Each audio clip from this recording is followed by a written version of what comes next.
बिस्मिल्लाहिर्रहमानिर्रहीम। अस्सलाम वालेकुम। तमाम दोस्तों ਨੂੰ ਰੈਕਸ ਕਿਚਨ ਵਿੱਚ ਖੁਸ਼ ਆਮਦੀਦ।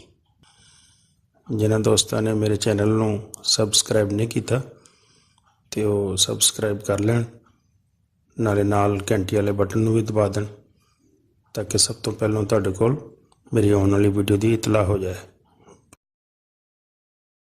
ਰੈਕਸ ਕਿਚਨ ਦੇ ਵਿੱਚ ਅੱਜ ਬੜੀ ਜ਼ਬਰਦਸਤ ਰੈਸਪੀ ਬਣ ਰਹੀ ਹੈ, झटपट चिकन। यूट्यूब ਤੇ ਬਿਲਕੁਲ ਨਵੀਂ ਰੈਸਪੀ ਹੈ ਔਰ ਬੜੀ ਮਜ਼ੇਦਾਰ ਹੈ। ਤੁਸੀਂ ਖਾਓਗੇ ਇਨਸ਼ਾਅੱਲਾ ਉਂਗਲੀਆਂ ਚੱਟਦੇ ਰਹਿ ਜਾਓਗੇ। ਤੇ ਆਓ ਫਿਰ ਜ਼ਰਾ ਇਹਨੂੰ ਸ਼ੁਰੂ ਕਰੀਏ। ਮੈਂ ਇਹਦੇ ਵਾਸਤੇ 1 ਕਿਲੋ ਚਿਕਨ ਲਿਆ।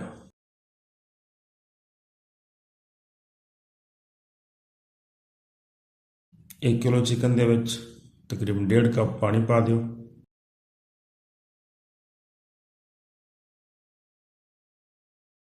ਤੇ 3 चम्मच सिरके दे, आधी चम्मच नमक,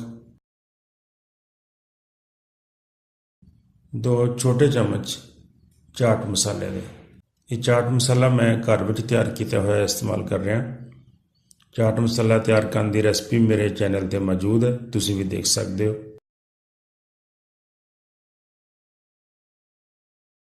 तो मैं ये आधी चम्मच काली मिर्च पा रहा।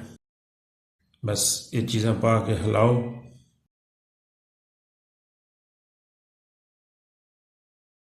तो इनू ढक्कन दे के पकाना शुरू करो।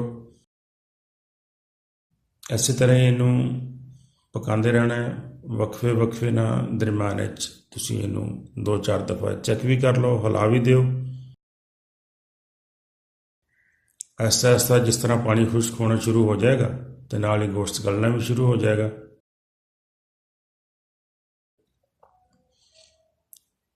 कोई 12-15 मिनट च इंशाल्लाह तैयार हो जाएगी।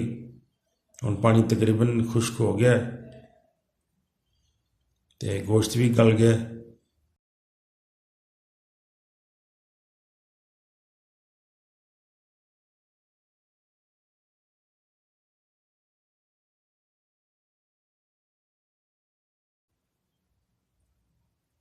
बस तुसीं इहनूं 1-2 मिनट इहनूं इस तरह ही भुन लवो तो साडा झटपट चिकन तैयार। देखो कोई आयल नहीं, कोई मिर्च मसाले नहीं, बिल्कुल सिंपल और बड़ी सादा तो बड़ी जल्दी तैयार होने वाली रेसिपी है और इन्नी टेस्टी है कि तुसी वाकई खाओगे तो याद करोगे। एक दफ़ा ज़रूर ट्राई करना। वीडियो देखने का बहुत शुक्रिया। चैनल नूं सबसक्राइब कर दिओ, वीडियो नूं दोस्तां नाल शेयर करो ताकि वो भी इस तो फायदा उठाण। अस्सलाम वालेकुम।